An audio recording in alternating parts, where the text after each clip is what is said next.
5 centuries by introducing key concepts and debates in international history.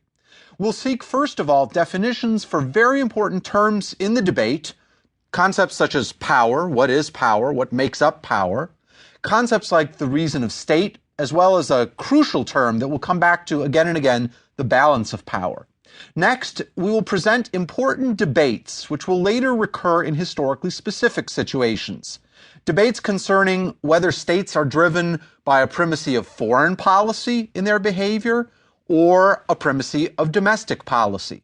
We'll examine a very famous debate about realism versus idealism and what precisely those two schools mean in terms of international history. And we'll also pay close attention to the question of who or what actually steers states in the foreign policy choices that they must make. Is it leaders, elites, public opinion, ideology, or perhaps other imperatives? We should start at the beginning by asking a crucial question. What is diplomatic history? What does it mean to study diplomatic history? In this course, we'll be examining very closely the dynamic interactions of European states as a whole over the course of the last 500 years.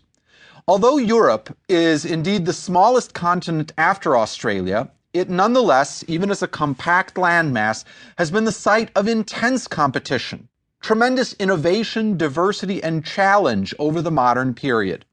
As we'll see, these historical events and developments have been of tremendous impact far more broadly.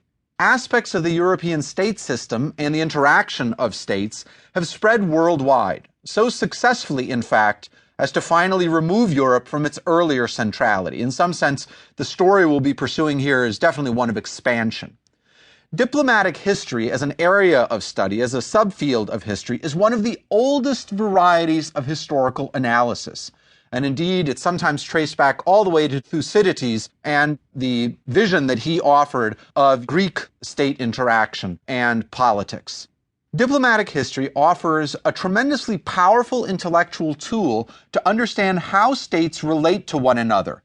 And because states are still relating with one another today, it is of undiminished relevance for our own times.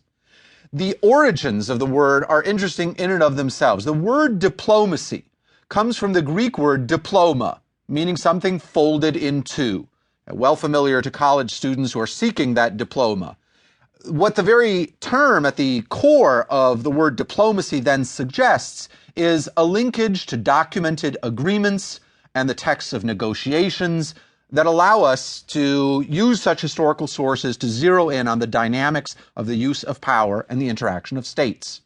Now, as we'll see throughout this course, diplomacy has been often marked by a tremendous capacity for understatement and humor, even as very serious business is being transacted. And thus, diplomacy has sometimes been playfully defined as the gentle art of letting someone else have it your way, or sometimes has been defined as saying and doing the nastiest things in the nicest possible way.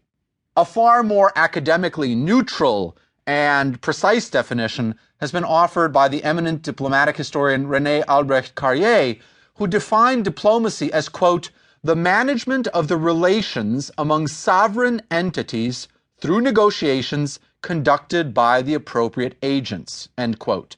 And precisely what that key word sovereign entities implies, we'll consider in a moment in more detail. We need to keep in mind as we pursue our diplomatic history that relations between states, even as diplomacy is continuing, can also include war. Diplomacy itself can continue even during such a war, such a conflict, as a tool of power. Diplomacy doesn't have to cease, it may, but it needn't cease during a conflict itself.